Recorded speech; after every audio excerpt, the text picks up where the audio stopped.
వచ్చిన అందరికీ యేసుక్రీస్తు నామములో శుభాలు తెలియజేస్తున్నాను. అందరికీ వందనాలండి. చాలా మంచిది మిత్రులారా, దేవుని మహాకృపను బట్టి దేవుడు ఏర్పాటు చేసుకున్న పరిశుద్ధ మందిరంలో ఈ విధంగా మనం కూడుకోవడం చాలా సంతోషం. సమయాన్ని మనం వృధాగా పాడు చేయకుండా కొద్ది నిమిషాలు దేవుని వాక్యాన్ని మనం ధ్యానం చేసుకుందాం. యోహాను సువార్త 5వ అధ్యాయం, యోహాను సువార్త 5వ అధ్యాయం 6వ వచనాన్ని మనం వాక్య కొనసాగింపు కొరకు మనం చదువుదాం. నేను చదువుతాను, నాతో పాటు ఆ మాటలు మీరు కూడా చెప్పండి. యేసు వాడు పడియుండుట చూచి వాడప్పటికి బహుకాలము నుండి ఆ స్థితిలోనూ ఉన్నాడని ఎరిగి స్వస్థపడ గోరుచున్నావా అని వానిని అడుగగా, ప్రార్థన చేద్దాం. కృపగల తండ్రి, దయగల దేవ, పరిశుద్ధుడ, మీకు వందనము, స్తోత్రము, కృతజ్ఞత. ఉదయకాల సమయంలో ఆరాధన వాక్యం ద్వారా మాతో మాట్లాడినందుకు వందనాలు నైనా. మరి నీ పరిశుద్ధ వాక్యాన్ని అయా తండ్రి మరి మేము ధ్యానం చేయబోతున్నాం. మాతో మాట్లాడండి, నువ్వు మాట్లాడే దేవుడవు కనుక నీ మాటలను గ్రహించుటకు మా అందరికీ జ్ఞానం, వివేకమును అనుగ్రహించమంటూ ప్రార్థిస్తున్నాను. నీ కృప మాకు తోడుగా ఉంచి, మీ సన్నిధిని మాకు తోడుగా ఉంచి మాకు సహాయం చేయమంటూ యేసు పరిశుద్ధ నామములో మనవులను అడిగి వేడుకొనుచున్నాం తండ్రి, ఆమె. ప్రభునందు కూడి వచ్చిన అందరికీ మరొకసారి హృదయపూర్వక ధన్యవాదాలు, స్తువాలు తెలియజేస్తూ ఉంటున్నాను. మిత్రులారా, మనము యోహాను సువార్త 5వ అధ్యాయము 2వ వచనం నుంచి 18వ వచనం వరకు మనం వాక్యాన్ని ధ్యానం చేస్తూ ఉంటున్నాం. ఈ వాక్యంలో మనం నేర్చుకున్న విషయాలు ఏంటనంటే, ఒకటి, మూఢ విశ్వాసాల గురించి మనం నేర్చుకున్నాం. దేని గురించి అండి? మూఢ విశ్వాసాలు. మూఢ విశ్వాసాలు ఈ రోజున చాలామందిలో యేసుక్రీస్తు గురించి తెలుసు కానీ మూఢ విశ్వాసాలు చాలా ఉన్నాయి. వాటిని గురించి మనం నేర్చుకున్నాం. మూఢ విశ్వాసాలు వల్ల మనకు ఉపయోగమేమీ లేదు. యేసుక్రీస్తునందు విశ్వాసమే సత్యం. ఆ విశ్వాసమే మనకు స్వస్థత అయినా, ఆరోగ్యమైన, కాపుదలైన, రక్షణ అయినా, నిత్య జీవమైన ఆ విశ్వాసమే. యేసుక్రీస్తు మీద నీకున్న విశ్వాసమే నీకు ఏదైనా చేయగలిగినటువంటిది, ఏదైనా ఇవ్వగలిగినటువంటిది. హల్లెలూయా. కాబట్టి ఇక్కడ క్రీస్తు ప్రాముఖ్యం, కానీ మిగిలినవి ఏవి కూడాను ప్రాముఖ్యమైనటువంటివి కాదు అనేటువంటిది మనం నేర్చుకున్నాం. గతించిన వారం మనం నేర్చుకున్నాం, ఆ వ్యక్తి 38 సంవత్సరాల నుంచి కోనేటి దగ్గర రోగంతో బాధపడుతున్న వ్యక్తిని గురించి మనం నేర్చుకున్నాం. ఆ వ్యక్తి యొక్క పరిస్థితి, అతనికి యేసుక్రీస్తు గురించి తెలియదు, ఎప్పుడు వినలేదు. యేసుక్రీస్తు గురించి తెలియదు, ఎప్పుడు వినలేదు, ఎవరు అతనికి చెప్పలేదు కూడా. ఎవరు అతనికి చెప్పలేదు, తెలియదు, వినలేదు, చెప్పలేదు. కాబట్టి ఇతనికి విశ్వాసం లేదు, యేసుక్రీస్తులో నిరీక్షణ కూడా లేదు. కాబట్టి ఇతనికి ఉన్నటువంటి విశ్వాసము నిరుపయోగమైనటువంటి విశ్వాసం. అతనిలో ఉన్న మూఢ విశ్వాసం ఏంటంటే, కోనేటిలో దూకటం ద్వారా దేవదూత వస్తుంది, నీళ్లను కదిలిస్తుంది, కదిలించినప్పుడు ఆ దూకటం ద్వారా స్వస్థత కలుగుతుంది అనేది అతనికి ఉన్నటువంటి విశ్వాసం, నిరీక్షణ. 38 సంవత్సరాల నుంచి ఆ వ్యాధిని భరిస్తూ, రేపైనా నేను స్వస్థత పొందుకుంటాను, ఆ తర్వాతైనా నేను స్వస్థతను పొందుకుంటాను, కాసేపటికైనా నేను ఆరోగ్యం పొందుకుంటాను అనేటువంటి నిరీక్షణ, విశ్వాసం కలిగి అక్కడే జీవిస్తూ ఉంటున్నాడు. మిత్రులారా, ఇతనికి యేసుక్రీస్తు మీద విశ్వాసం లేకపోయినప్పటికీ, యేసుక్రీస్తు ఎవరో తెలియకపోయినప్పటికీ, దీర్ఘకాలికంగా 38 సంవత్సరాల నుంచి అతను బాధను అనుభవిస్తున్నప్పటికీ, యేసుక్రీస్తు అతన్ని చూసి అతనికి సహాయం చేశాడు, ఆయనను స్వస్థపరిచాడు. మిత్రులారా, ఇతను ఉన్నటువంటి స్థలము ఎలాంటి స్థలము అంటే బెతస్తా అనేటువంటి స్థలము. ఏ స్థలంలో ఉన్నాడైనా? బెతస్తా. బెతస్తా అనే పదానికి అర్థం ఏంటనంటే దయగల గృహము. ఏ గృహం అంట? దయగల గృహము. దయగల గృహములో ఉన్నాడు, కానీ ఇతను దయ పొందుకోవడంలా. దయగల గృహంలోనే ఉన్నాడు, కానీ అతని మీద దయ చూపించినటువంటి వారు ఎవరు కూడాను లేరు మిత్రులరా. ఈరోజు మనం నేర్చుకోబోతున్న అంశము ఏంటి అంటే, యేసుక్రీస్తు గురించి అతనికి తెలియకపోయినప్పటికీ, యేసుక్రీస్తును నందు అతని విశ్వాసము ఉంచకపోయినప్పటికీ ఎందుకు యేసుక్రీస్తు అతనిని స్వస్థపరిచాడు? So that is the question mark. ఈరోజు మనం మాట్లాడుకోబోయే అంశం. ఎందుకని ఆయన విషయంలో దేవుడు అంత దయ చూపించాడు? ఎందుకని దేవుడు వారి మీద అంత కృప, ఆ వ్యక్తి మీద అంత కృపను చూపించాడు అనేటువంటిది మనము కొన్ని కారణాలను తెలుసుకునేటువంటి ప్రయత్నాన్ని మనం చేద్దాం మిత్రులారా. 6వ వచనం ఏం చెబుతుందో చూడండి. 6వ వచనం 5వ అధ్యాయము యోహాను సువార్త 6వ వచనం ఏం చెప్పిందంటే, యేసు వాడు పడి ఉండుట చూచి, ఏం చూశాడంట? ఆయన పడిపోయి ఉండడం చూశాడు. ఎక్కడ పడి ఉండడం చూశాడు? కోనేటి దగ్గర పడిపోయి ఉండడం చూశాడు. రోడ్డు మీద వెళుతున్నాం, ఎవరో ఒక అతను యాక్సిడెంట్ అయి పడిపోయాడు, మనం చూసాం. చూడంగానే మనకి ఏమర్థమవుతుంది? అతడికి యాక్సిడెంట్ అయిందని అర్థమవుతుంది. అతని దగ్గర ఏదైనా మందు వాసన వస్తే అతడు తాగున్నాడని అర్థమవుతుంది. అది రాంగ్ రూట్లో వచ్చాడని అర్థమవుతుంది. లేదా రైట్ రూట్లో వెళుతుందని ఒకడు రాంగ్ రూట్లో వచ్చి గుద్ది వెళ్ళిపోయాడు అనేది అర్థమవుతుంది. అంటే వాడి పడిపోవడంలో మనం ఇన్ని చూస్తాం, ఇన్ని విషయాలను మనం చూస్తాం. ఇక్కడ 38 సంవత్సరాలుగా కోనేటి దగ్గర, 38 సంవత్సరాలుగా కోనేటి దగ్గర అనారోగ్యంతో, ఒక భయంకరమైనటువంటి రోగంతో బాధపడుతూ, వేదన పడుతూ 38 సంవత్సరాలు, 1 సంవత్సరం కాదు, 2 సంవత్సరం కాదు, 1 నెల 2 నెలలు కాదు. ఇది ఒక దీర్ఘకాలిక వ్యాధి. దీర్ఘకాలిక వ్యాధి అంటే ఈ 38 సంవత్సరాల్లో బహుశా అతని హృదయం ఎంత వేదన పడి ఉంటుందో ఒక్కసారి ఆలోచన చేయండి. జ్వరం 2 రోజులు మన శరీరంలో ఉంటేనే మనం ఎంతో ఆలోచన చేస్తాం, దిగులు పడిపోతాం, బాధపడిపోతాం. దీని నుంచి మనకు విముక్తి ఎప్పుడు కలుగుతుందా అని మనం ఎంతగానో ఆవేదన పడతాం.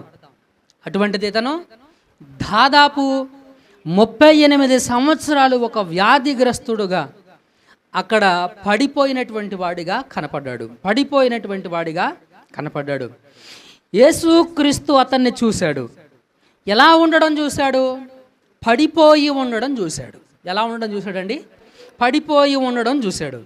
నాకు ఆశ్చర్యాన్ని కలిగించిన విషయం ఏంటంటే, అసలు ఏముంది ఈ వ్యాధిగ్రస్తుల్లో చూడ్డానికి?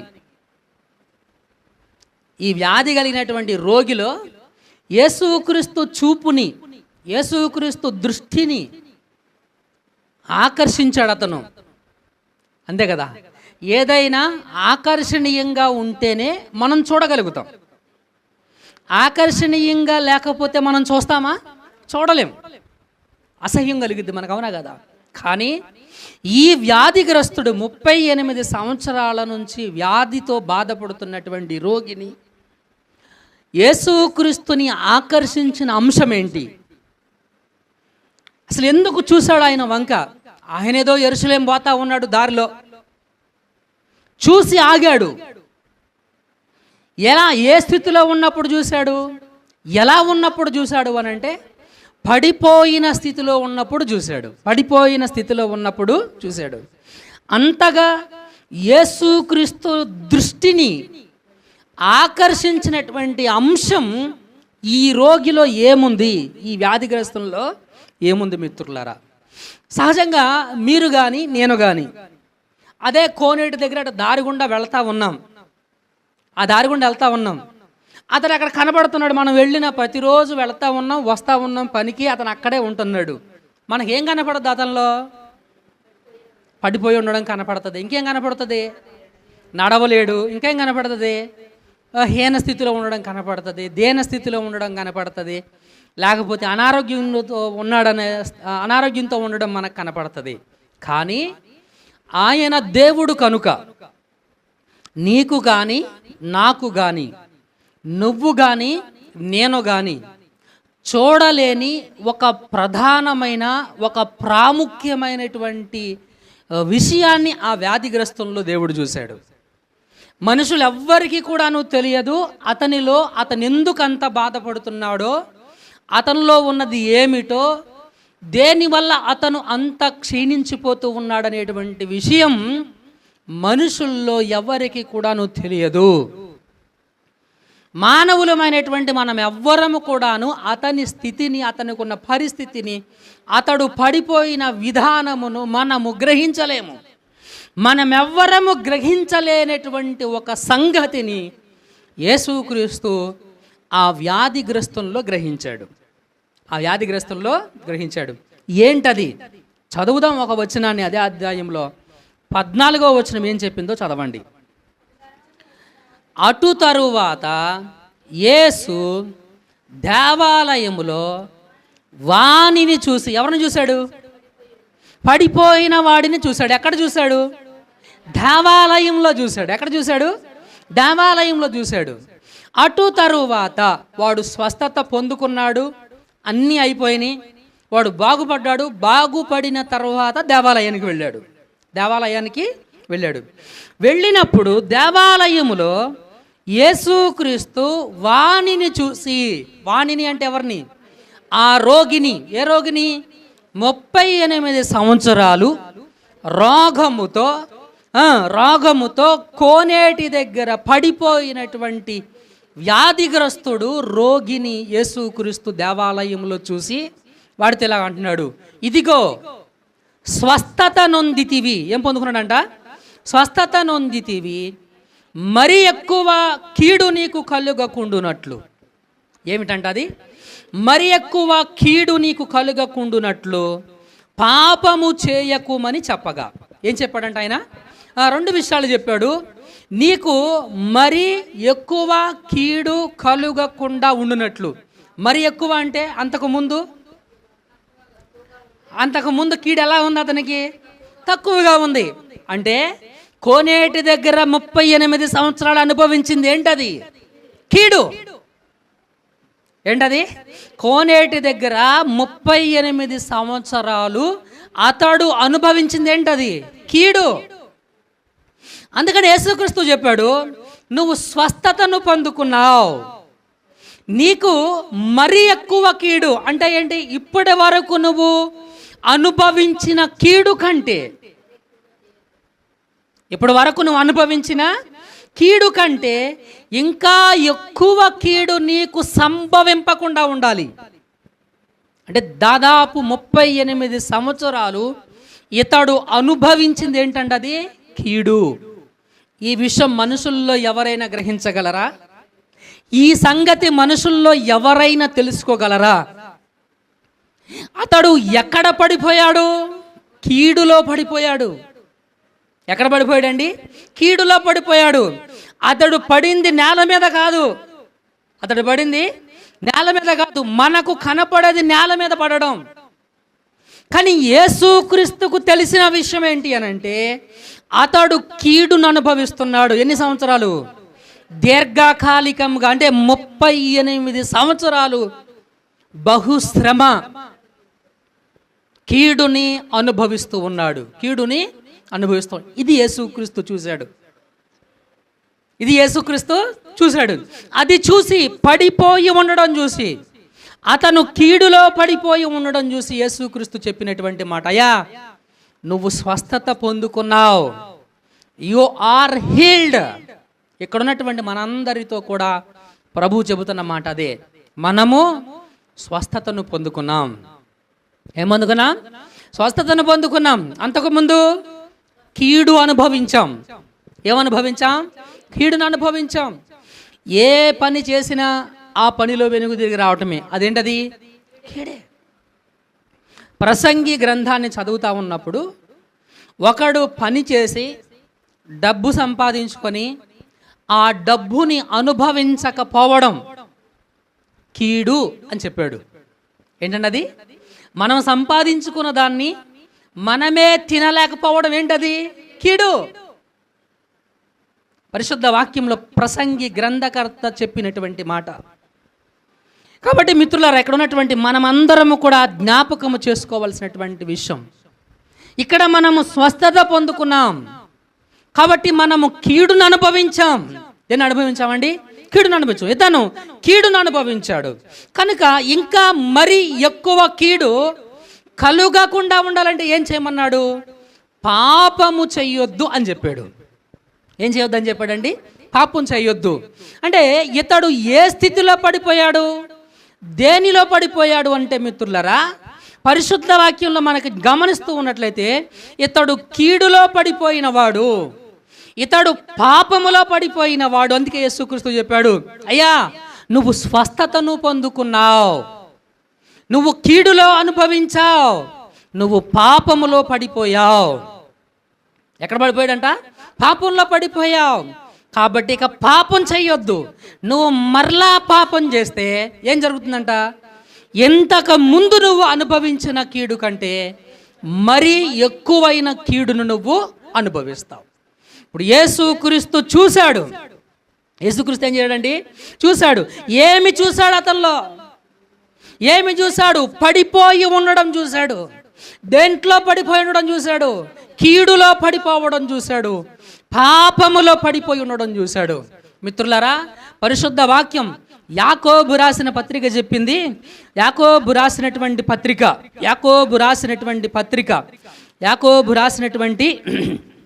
పత్రిక మొదటి అధ్యాయం 14వ వచనం, ప్రతివాడు తన స్వకీయమైన దురాశ చేత ఈడవబడి మరులు కొల్పబడిన వాడై శోధించబడును. దురాశ ఏది? దురాశ గర్భము ధరించి, గర్భం ధరించడం అంటే మనసులో పుట్టడం. దురాశ గర్భమును ధరించి పాపమును కనగా, పాపం ఏమవుతుందంట? పరిపక్వత చెంది మరణమును కనును. హల్లెలూయా. కాబట్టి ప్రభునందు మిత్రులరా, ఇతడు ఒక దురాశపరుడై పాపములో పడిపోయినటువంటి వాడై పాపము వలన కీడును అనుభవిస్తున్నటువంటి ఒక వ్యక్తి మిత్రులరా. ఒక మనిషి ఎలా పాపంలో పడిపోతాడు? దురాశ పుట్టినప్పుడు. ఏం పుట్టినప్పుడు అంట? దురాశ పుడితే పాపం పుడుతుంది. పాపం ఏమవుతుంది? పరిపక్వత చెందుతుంది. కాబట్టి దురాశకు పోకూడదు మనం. తెలుగులో ఒక సామెత ఉంటుంది, దురాశ దుఃఖమునకు చేటు. దురాశ ఏంటంట? దుఃఖానికి చెట్టు. పరిశుద్ధ వాక్యం చెబుతా ఉంది, మనము కలిగి ఉన్న వాటితో మనము సంతోషపడాలి. ఇంకో మాట, తృప్తి పడాలి. ఏం చెందాలండి? తృప్తి పడాలి. దేవుడు ఇచ్చిన వాటితో మనము సంతృప్తి చెందుతూ ప్రభువును మనము స్తుతించే వారిగా మనము ఉండాలి. కాబట్టి మిత్రులారా, ఇతడు పడిపోయి ఉండడం చూశాడు, ఇతడు కీడులో పడిపోవడం చూసినటువంటి దేవుడైన, ఇతడు పాపములో పడిపోవడం చూసినటువంటి దేవుడైన ఇర్మియా గ్రంథం 13వ అధ్యాయము 27వ వచనము 22వ వచనం చదవండి. ఇర్మియా గ్రంథం 13వ అధ్యాయం 27. నీ వ్యభిచారమును, నీ సకిలింపును, నీ జార కార్యములను, నీ కామాతురతను నేను ఎరుగుదును. నీ హేయక్రియలు ఏం కనబడుతున్నాయంట? హేయక్రియలు ఆయనకు కనబడుతున్నాయి. యెరూషలేమా, నీకు శ్రమ. దేవునికి హేయమైనటువంటి క్రియలు, దేవునికి హేయమైనటువంటి క్రియలు చెయ్యడం పాపం. దేవునికి హేయమైన క్రియలు చేయడం ఏంటండి? పాపం. పాపము వలన సంభవించదేంటి? శ్రమ, మరణం. మరణం కంటే ముందు శ్రమ ఉంటుంది. మరణం కంటే ముందే ఉంటుంది శ్రమ, కీడు. కాబట్టి మనలో ఎవరికైనా కీడు జరిగితే ఇది దేవుని వలన నాకు కీడు జరిగిందని మాత్రం మనం అనకూడదు. ఎందుకంటే కీడు దేవుని మూలంగా జరగదు. దేవుడు ఏ వ్యక్తికి కూడాను కీడు చేయడు. కీడు జరిగించేవాడు దేవుడు కాదు. కీడు జరిగించేవాడు దేవుడు కాదు. He never hurt anyone. ఆయన ఎవరికి కూడాను హాని కలుగజేసేటువంటి దేవుడు కాదు. That is our God. కీడు అనేది మనకు ఎందుకు సంభవిస్తుంది అంటే మిత్రులరా, పాపం. ఇప్పటికీ మనలో చాలామందికి ఉన్నటువంటి మూఢ విశ్వాసం ప్రహరీ గోడ సరిగ్గా లేదని, బాత్రూమ్ సరిగ్గా లేదని ఈశాన్యం మూల ఉంది, అది సరైనటువంటి నైరుతి మూలముగా లేదని, ఇంటి ముందు పనసకాయ చెట్టు ఉంది, అందువల్లే నేను వ్యవసాయం చేసినా కలిసి రావట్లేదని, నేను వ్యాపారం చేసినా కలిసి రావట్లేదు ఎందుకంటే గుమ్మడికాయ నేను కట్టలేదు. ఏం కట్టలేదంట? ఇదే మూఢ విశ్వాసం. ఇవేంటండి మూఢ విశ్వాసం. పరిశుద్ధ వాక్యం చాలా స్పష్టంగా చెప్పింది, ఇశ్రాయేలులో శకునము లేదు, ఇశ్రాయేలులో మంత్రము లేదు. కానీ ఒక క్రైస్తవుడు అయ్యుండి, విశ్వాసి అయ్యుండి ఒక మంత్రాన్ని నువ్వు అంగీకరిస్తున్నావు, ఒక శకునాన్ని నువ్వు అంగీకరిస్తున్నావు, విశ్వసిస్తున్నావు. దాని అర్థం ఏంటి? అది పాపం కాదంటారా? మంగళవారం చెడ్డది అని మనం అంటున్నాం. అది ఎలా అనగలుగుతాం? మనం ముందు నమ్ముతున్నాం, నమ్మబట్టి అనగలుగుతున్నాం. మంగళవారం చెడ్డదని నీకెవరు చెప్పారు? ఎవరో ఒక అనామకుడు మనుషుడే చెప్పాడు. ప్రభు అదే చెప్తున్నాడు, మనుషులు కల్పించిన పద్ధతులను, ఆచారములను, దైవోపదేశములని నమ్మి వాటిని అనుసరిస్తున్నారు అని. దేవుడు చెప్పలేదే మంగళవారం చెడ్డది, శుక్రవారం మంచిది, శుక్రవారం డబ్బులు ఇస్తే మరలా నీ జీవితంలోకి ఇక డబ్బులు రావు. ఎంత మూఢ విశ్వాసం అది. మరి ఇచ్చేవాళ్ళందరూ బాగానే ఉంటున్నారుగా, అక్కడైనా మనం ఆలోచన చెయ్యాలిగా. శుక్రవారం నువ్వు ఇవ్వట్లేదు అవిశ్వాసంతో, మరి ఇచ్చిన వాళ్ళు బాగానే ఉంటున్నారుగా. ఆలోచన చేయాల్సినటువంటిది. Who are you to tell? మనమెవరు చెప్పడానికి పలానా రోజు చెడ్డది, పలానా క్షణము మంచిది, పలానా టైము మంచిదని చెప్పడానికి మనకు ఏ అధికారం మనకుంది? నువ్వు పుట్టించావా? మనం పుట్టించామా? లేదే. మరి మనం అలా చెబుతున్నాం, ఈ ఫోన్ ఒకడు తయారు చేశాడు కాబట్టి ఆ ఫోను మంచిదో చెడ్డదో తయారు చేసిన వాడికి తెలుసు. వాడు చెబుతాడు, అయ్యా దీని ర్యామ్ ఎంత, దీని జీబీ ఎంత, ఇది మంచిది, దీని కెమెరా పవర్ ఎంత అని చెబుతాడు. మరి రోజుని, సమయాన్ని, టైంని, కాలాన్ని, దినమును మనము ఎలా చెడ్డవని నమ్మి విశ్వసించి అనుసరిస్తూ ఉంటున్నాం. అది పాపం కాదంటారా? దేవునికి వ్యతిరేకమైన హేయమైనటువంటి క్రియ కాదంటారా? కాబట్టి ప్రభునందు ప్రియమైనటువంటి దేవుని మిత్రులారా, ఇక్కడ అంటాడు, నీ హేయమైనటువంటి క్రియలు నాకు కనబడుతున్నాయి. హేయమైనటువంటి క్రియలు కనబడుతున్నాయి.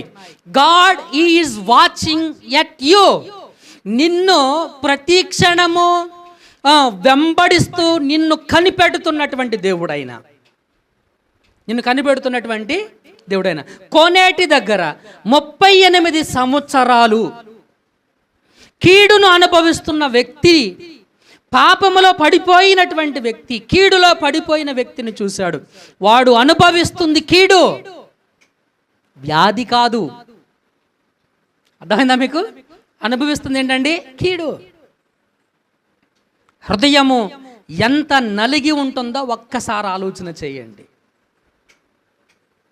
6 సంవత్సరాలు పిల్లలు లేకపోతేనే ఇక నాకు పిల్లలు పుట్టరేమో అని అనుకుంటున్నటువంటి పరిస్థితులు, 38 సంవత్సరాలు ఎటువంటి స్వస్థత లేక, కనీసం దగ్గరికి వెళ్ళి మాట్లాడేవాడు లేక, వాడెంత ఆవేదన చెంది ఉంటాడో ఒక్కసారి ఆలోచన చేయాల్సినటువంటి విషయం మిత్రులారా.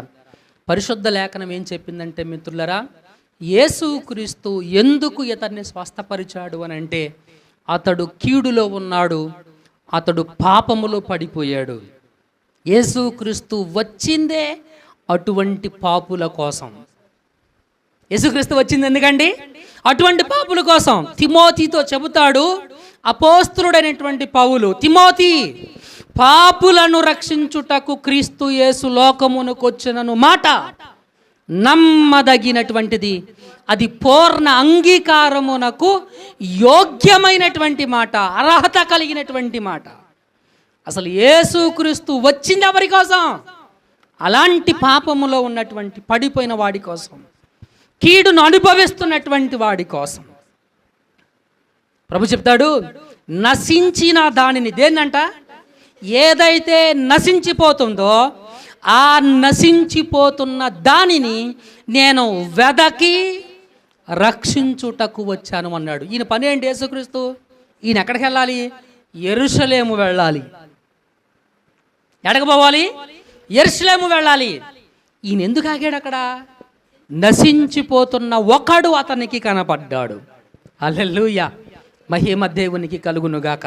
ప్రియ మిత్రులరా, దేవుని మందిరములో ఉన్నటువంటి మనము, దేవుని సహవాసములో ఉన్నటువంటి మనము, ఈరోజు ఈ పునరుద్ధాన ఆదివారంలో ప్రభువు మనతో చెబుతున్నటువంటి మాట, నేనొచ్చిందే నశించిన దానిని వెదకి రక్షించడానికి. 38 సంవత్సరాలు పాపములో పడి ఉన్నాడు, 38 సంవత్సరాలు కీడులో పడిపోయి అనుభవిస్తున్నాడు. వాడిని విడిపించడానికే నేను వచ్చింది. ఆయన వచ్చిన పని అదే కదా, కాబట్టి ఆయన పని అదే. అందుకే వాడిని స్వస్థపరిచాడు, అందుకే ఆయన వాడిని స్వస్థపరిచాడు. మిత్రులారా, ఇంకా గమనించాల్సినటువంటి విషయం ఏంటో తెలుసా మిత్రులారా? వీడు అనుభవించినటువంటి కీడు కేవలము 38 సంవత్సరాలు మాత్రమే. ఎన్ని సంవత్సరాలండి? కేవలము 38 సంవత్సరాలు మాత్రమే. బాప్తిజమం ఇచ్చి యోహాను చెప్పాడు ప్రసంగంలో, ఓ సర్పసంతానమా, ఎవరంట వీళ్ళు? సర్పసంతానమా, కంప్లీట్ చేయండి. రాబోవు ఉగ్రత నుండి మిమ్ములను తప్పించేవాడు ఎవడు? ఏ ఉగ్రత అంటే అది? రాబోయే ఉగ్రత. నీ జీవితంలో ఇంకా ముందు ముందు నీకు సంభవించబోయే కీడు ఒకటి ఉంది. You are going to face the problem. నువ్వు నీ జీవితంలో ముందు ముందు కీడును అనుభవించబోతా ఉంటున్నావు. మత్తయి శుభవార్త 3వ అధ్యాయం, మత్తయి శుభవార్త 3వ అధ్యాయము 7వ వచనం మాట చెప్పింది, అతడు పరిసయ్యులలోను సద్దుకయ్యుల్లోను అనేకులు బాప్తిజమం పొందువచ్చుట చూచి, సర్ప సంతానమా, రాబోవు ఉగ్రతను తప్పించుకొనుటకు మీకు బుద్ధి చెప్పిన వాడు ఎవడు? 38 సంవత్సరాల కీడుకే అంత వేదన ఉంటే, రాబోవు వేదన, దేవుని ఉగ్రత, ఆ కీడు ఎంత భయంకరంగా ఉంటుందో ఒక్కసారి ఆలోచన చేద్దాం. ఇప్పుడు ప్రభు ఏమంటాడు అనంటే, పాపములో పడిపోయిన మనలను, కీడును అనుభవిస్తున్నటువంటి మనలను యేసుక్రీస్తు వచ్చిందే మనలను రక్షించడానికి. పాపములో ఉన్న కీడును అనుభవిస్తున్న మనల్ని రక్షించడానికి ఆయన వచ్చాడు. ఆయన ఏమంటాడు అనంటే, అంతటా అందరూ మారు మనసు పొందుకోవాలి. ఏమని ఆజ్ఞాపించాడు ఆయన? ఎస్, అదే చెప్పాడు ఇక్కడ. యోహాను ప్రసంగం ఏంటి? ఇదిగో రాబోవు ఉగ్రతను తప్పించుకొనుటకు మీకు బుద్ధి చెప్పిన వాడెవడు? మారు మనసునకు తగిన ఫలము ఫలించుడి. ఏ ఫలం అంట? మారు మనస్సు. మారు మనసు. ఎస్, నీ పాపము నుంచి నువ్వు విడుదల పొందుకోవాలి. నీ పాపము నుంచి నువ్వు విడుదల పొందుకోవాలి, రక్షణ పొందుకోవాలి. రక్షణ మారు మనసుతోనే ప్రారంభమవుతుంది. రక్షణ మారు మనసుతోనే ప్రారంభమవుతుంది. రోమీలకు రాసినటువంటి పత్రికలో 18వ అధ్యాయం 1:18 చెప్పాడు, దేవుని ఉగ్రత భక్తిహీనుల మీద, దుర్నీతి చేత సత్యమును అడ్డగించు వారి మీద పరలోకము నుండి దేవుని ఉగ్రత బయలుపరచబడుతుందని లేఖనం చెప్పింది మిత్రులరా.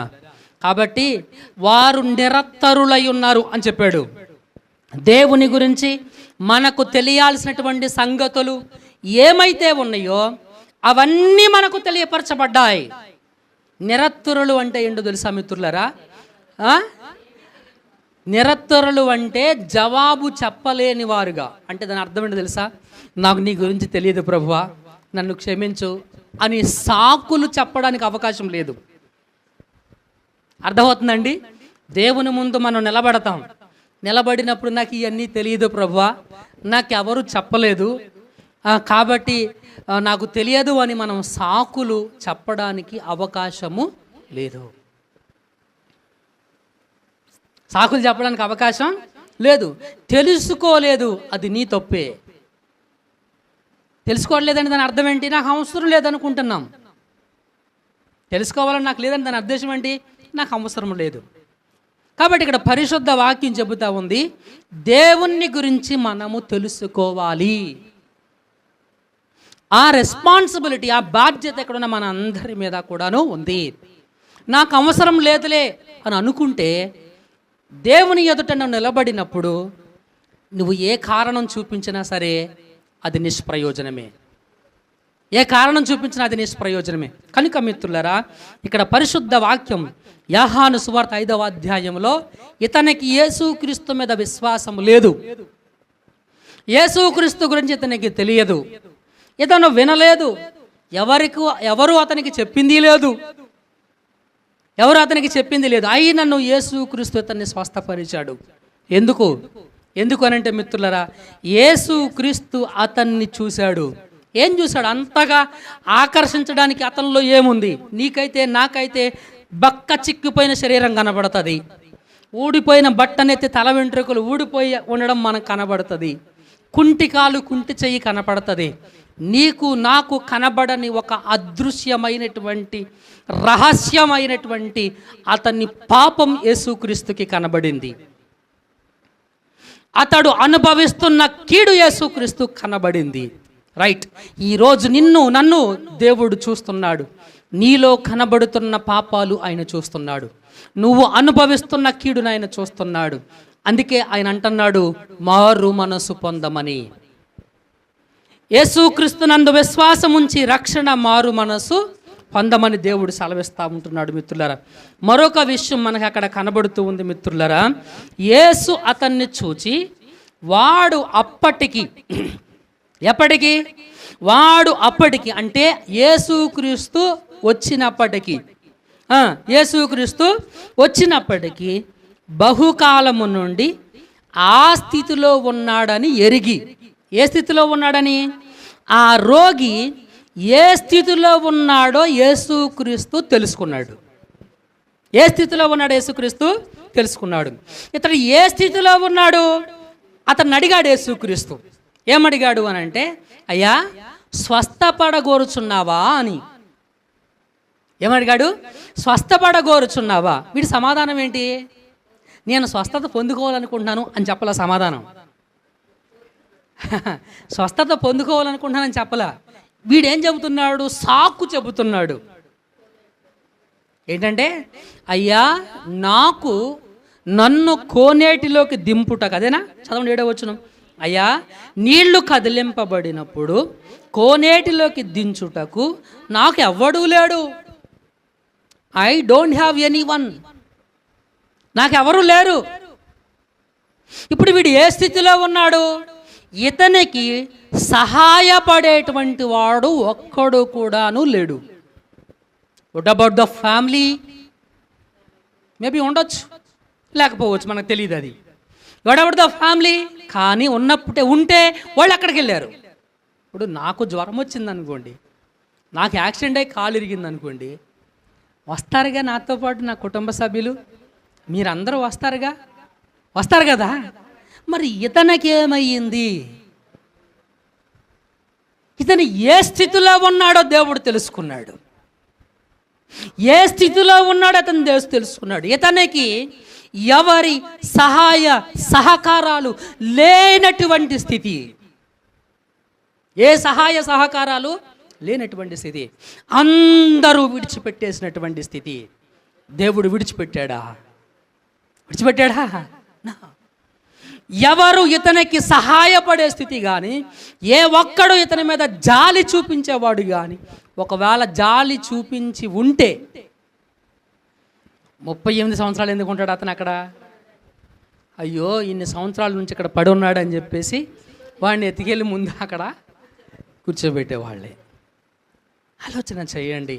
అతనికి బంధువర్గ సహాయము కానీ, ఎటువంటి సహకారాలు లేనటువంటి ఒక స్థితి. అయ్యో పాపమని కానీ, జాలి చూపించి కానీ, వాడు జాలి చూపించిన వాడు ఒక్కడు కూడా ఇతని నిమిత్తం వీడి కొరకు అక్కడ నిలవబడి, వీడి కోసం అక్కడ నిలవబడి, వీడికి సహాయం చేయడానికి కానీ, వీడిని ఆదరించడానికి కానీ, వీడిని బలపరచడానికి కానీ, వీడిని ప్రోత్సహించడానికి కానీ, అరే నేనున్నానురా అని ఒక భరోసా ఇవ్వడానికి కానీ ఏ ఒక్కడు కూడా ఇతని కోసం నిలబడినటువంటి వాడు లేడు.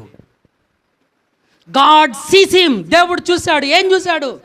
దేవుడు ఆ రోగి కీడులో పడిపోవడం చూశాడు, పాపములో పడిపోవడం చూశాడు. అతని స్థితి ఏంటో తెలుసుకున్నాడు. ఏ స్థితిలో అతను పడిపోయాడు, ఏ స్థితిలో అతను ఉన్నాడు అని అంటే, ఎవరి సహాయ సహకారాలు పొందుకోలేనటువంటి ఒక దేన స్థితిని కలిగి ఉండడం దేవుడు చూశాడు. హల్లెలూయా. ఎస్, ఆయన తెలుసుకున్నాడు. అతడు ఏ స్థితిలో ఉన్నాడో అతని గురించి యేసుక్రీస్తు తెలుసుకున్నాడు. నిస్సహాయ స్థితి అని చెప్పొచ్చు దాన్ని మనం. ఏ స్థితి అండి అది? నిస్సహాయ స్థితి. చాలా సందర్భాల్లో మనం కూడా నిస్సహాయ స్థితులు ఎదుర్కోవాల్సినటువంటి పరిస్థితులు ఏర్పడతాయి. దారి కనపడదు, ఏం చేయాలో తెలియదు, ఎలా ముందుకెళ్లాలో తెలియదు, ఎలా అని మనం సందిగ్ధంలో పడిపోతూ ఉంటాం. ఎవరినైనా అడగాలనిపిస్తుంది, అడగలేము. అడిగితే చిన్నబుచ్చుకోవాల్సి వస్తుందేమో, లేవంటాడేమో, చెయ్యనంటాడేమో, లేకపోతే ఏదైనా మాట అంటాడేమో, హేళన చేస్తాడేమో, చులకన చేస్తాడేమో. ఇలాగూ రకరకాలుగా వివిధ రకాలుగా భిన్న అభిప్రాయాలు, అభ్యంతరాలు మనలో ఏర్పడినప్పుడు నిస్సహాయ స్థితిలోనికి సహాయం చేసేటువంటి వాడు ఎవడు దొరకనటువంటి పరిస్థితులు మనకెన్నో ఎదురవుతూ ఉంటాయి మిత్రులారా. అటువంటి భయంకరమైనటువంటి పరిస్థితి ఈ వ్యాధిగ్రస్తుడు అనుభవిస్తూ ఉన్నాడు. అతని స్థితిని చూసినటువంటి దేవుడైనా వదిలిపెట్టాడా? నాకెందుకులను వదిలిపెట్టాడా?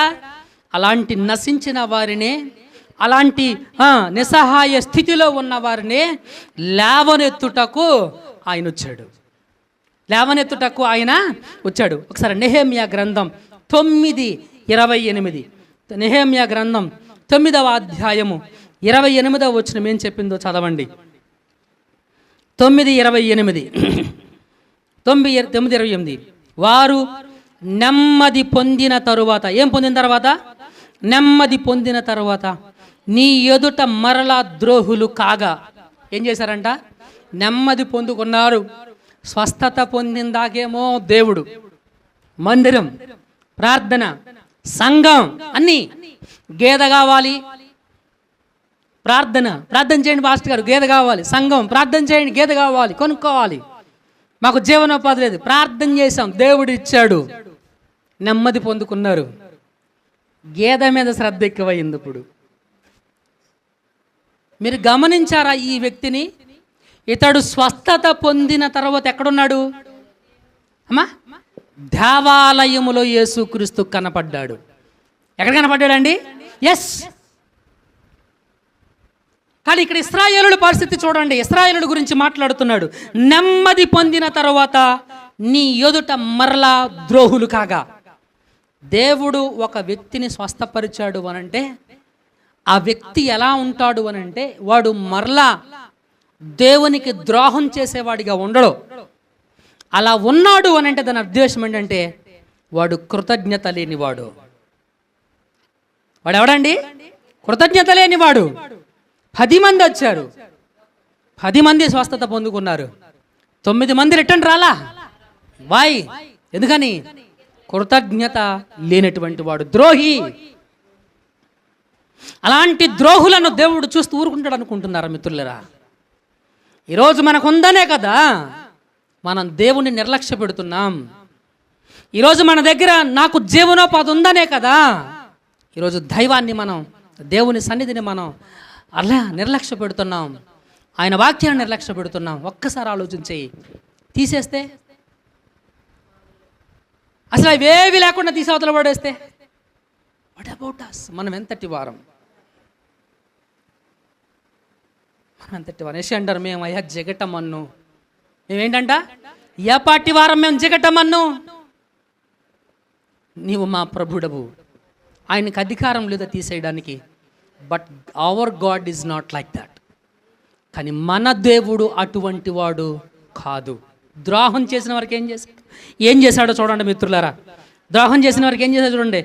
నీవు వారి శత్రువుల చేతికి అప్పగించితివి, వీరు వారి మీద అధికారం చేశారు. వారు తిరిగి వచ్చి నీకు మొర్ర పెట్టినప్పుడు ఆకాశమందుండు నీవు ఆలకించి కృప చొప్పున అనేక మార్లు వారిని విడిపించితివి. That is our God. ఏం చేశాడంట ఆయన? అనేక మార్లు విడిపించాడు. ఆ అనేక మార్లు కూడా వాళ్ళు ద్రోహమే చేశారు, విశ్వాసఘాతకులయ్యారు. విశ్వాసఘాతకులయ్యారుగా దేవుడు విడిచిపెట్టాడా? లేదు, దేవుడు వారిని కాపాడాడు. That is our God. కాబట్టి ప్రభునందు ప్రియమైనటువంటి మిత్రులారా, ఇతనికి ఉన్నటువంటి స్థితిని దేవుడు తెలుసుకున్నాడు. ఆయన చూశాడు. చూడటం మాత్రమే కాదు, ఆయన స్థితి ఏంటో తెలుసుకున్నాడు. ఆయన స్థితి ఏంటో తెలుసుకున్నాడు. ప్రియమైన దేవుని సంగమా, మన పరిస్థితులన్నిటినీ ఎరిగినటువంటి వాడు మన దేవుడు. నువ్వు ఏ స్థితిలో ఉన్నావో దేవునికి తెలుసు. నీ పరిస్థితులు ఏంటో దేవునికి తెలుసు. అంటాడైనా కీర్తనగాడు, నేను కూర్చోవడం, నేను నుంచోవడం, తలంపు నా మనసులోకి రాక ముందే దేవునికి నా ఆలోచన అంతా కూడాను తెలుసు. చూశాడు, అతన్ని చూశాడు, అతని పరిస్థితి తెలుసుకున్నాడు. ఇప్పుడు దేవుడు అడుగుతున్నాడు అతన్ని, నీవు స్వస్థత పొందుకోవాలనుకుంటున్నావా? అంటే ఆయన ఉద్దేశం ఏంటో, పొందుకోవాలనుకుంటున్నావంటే ఈయనేమనుకుంటున్నాడు? దేవుడు సహాయం చెయ్యాలని అనుకుంటున్నాడు. అంతేనంటారా? ఇప్పుడు ఒక మనిషిని చూశాను, అన్నా నేను ఫలానా ఇబ్బందుల్లో ఉన్నాను, బాధపడుతున్నావా, మరి డబ్బులు అవసరం ఉందా అని అడిగాను అనుకోండి. దాని ఉద్దేశం ఏంటి? ఇద్దామనే కదా. డబ్బులు అవసరం ఉందని అడిగితే దాని ఉద్దేశం ఏంటి? ఇద్దామనే, సహాయం చేద్దామనే. మన దేవుడు సహాయకుడు మిత్రులారా. మన దేవుడు ఎవరండి? సహాయకుడు. ఆయన విడిచిపెట్టేవాడు కాదు. స్వస్థతను పొందుకోవాలనుకుంటున్నావా? ఈరోజు ప్రభు నిన్ను అడుగుతా ఉన్నాడు. నిన్ను దేవుడు చూస్తా ఉన్నాడు. నీవు పాపములో పడిపోవడం దేవుడు చూస్తున్నాడు. కీడును అనుభవించటం దేవుడు చూస్తున్నాడు. ఇది మనుషుల్లో మాకెవరికి తెలియకపోయి ఉండొచ్చు, నాకు కూడా తెలియదు. కానీ మీరు అనుభవిస్తున్నటువంటి కీడును, నువ్వు చేసిన పాపమును దేవుడు నిన్ను చూస్తూ ఉన్నాడు మిత్రులారా. అంత మాత్రమే కాదు, నీ పరిస్థితిని దేవుడు ఎరిగి ఉన్నాడు. నీ పరిస్థితిని దేవుడు ఎరిగి ఉన్నాడు. నీ పరిస్థితి ఏంటో ఆయనకు తెలుసు. నీ పరిస్థితి ఏంటో అని తెలుసు. ఎలాంటి పరిస్థితుల్లో ఉన్నావు ఆయనకు తెలుసు. నువ్వు ద్రోహం చేసిన సంగతి ఆయనకు తెలుసు. నువ్వు కృతజ్ఞత చూపించని సంగతి ఆయనకు తెలుసు. అయితే ఒక్కసారి ప్రార్థన చేయి. ప్రభు చెప్పాడు, మొర్ర పెడితే దేవుడు వారిని ఏం చేశాడంట? విడిపించాడు. దేని నుంచి? వారి కీడు నుంచి, వారి పాపము నుంచి, వారి పడిపోయిన స్థితి నుంచి, వారు ఉన్నటువంటి పరిస్థితి నుంచి దేవుడు వారిని విడిపించాడు. ఎలా విడిపించాడు? ఆయన సహాయం అందించి విడిపించాడు. ఆలోచించండి మిత్రులారా, దేవుడే స్వయంగా వ్యక్తిని అడిగాడు, నేను నీకు సహాయం చెయ్యాలనుకుంటున్నాను. ఆయనకు అనిపించింది అతనికి సహాయం చెయ్యాలని. దేవునికి అనిపించింది సహాయం చెయ్యాలని. మన దేవుడు ఎలాంటి వాడు మీకు తెలుసు కదా. పెంట కుప్పల మీద నుంచి దీనులను లేవనెత్తేటువంటి వాడు.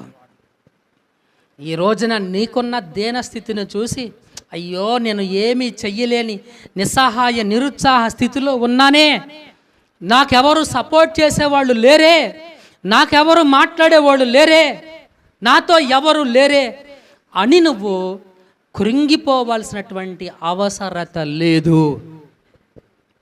అవసరత లేదు మిత్రులారా. ఎందుకంటే God is watching at you. దేవుడు నిన్ను చూస్తున్నాడు.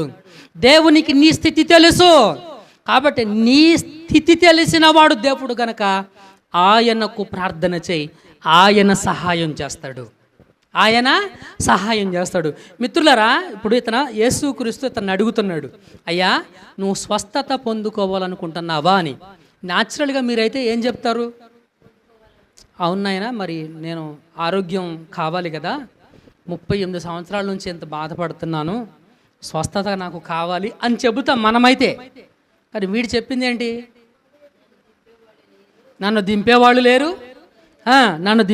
లేరు, నాకు సహాయం చేసేవాళ్ళు లేరు అంటే ఇంకా మనుషులేదో చేస్తారు, బంధువులేదో చేస్తారు, రక్త సంబంధికులు ఏదో చేస్తారు, ఎవరో వస్తారు నా కోసం, ఏదో చేస్తారు నా కోసం అని ఇంకా మనుషుల వైపు చూసేవారిగా మనం ఉంటున్నామా? నీ స్థితి తెలిసినవాడు దేవుడు కదా, నిన్ను చూస్తున్నవాడు దేవుడు కదా, నువ్వు అడగవలసింది ఎవరిని? దేవుణ్ణి కదా. మరి దేవుణ్ణి అడగడం మానేసి ఇంకా బాగా చెప్పాలంటే ఒక మనిషిని నా కోసం అపాయింట్ చేయ ప్రభు అన్నట్టుంది.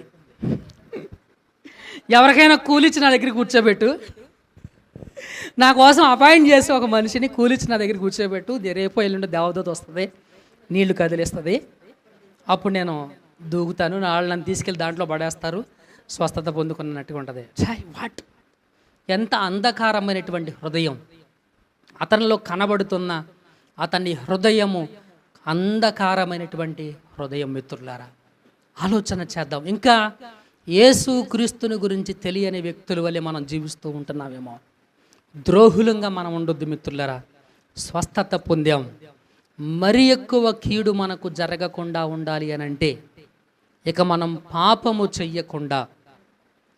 చెయ్యకుండా యేసుక్రీస్తులో మనం ఇంకా అంతకు ప్రార్థనలో, మందిర సహవాసంలో, సంఘ సహవాసంలో మనం ఎదుగుతూ, ప్రభువులో మనము వర్ధిల్లుతూ, దేవుని మందిరములో పచ్చని ఒలీవ మొక్కల వలె వర్ధిల్లుతూ ఉండాలని నేను ఈ మాటలను మీకు తెలియచేస్తూ ఉంటున్నాను.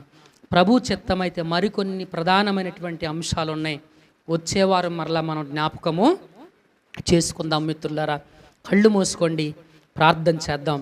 ఈ కొద్ది మాటలను దేవుడు మనందరి వెనికిడిలో, మనందరి విషయంలో దీవించి ఆశీర్వదించును గాక. ఆమేన్. ప్రార్థన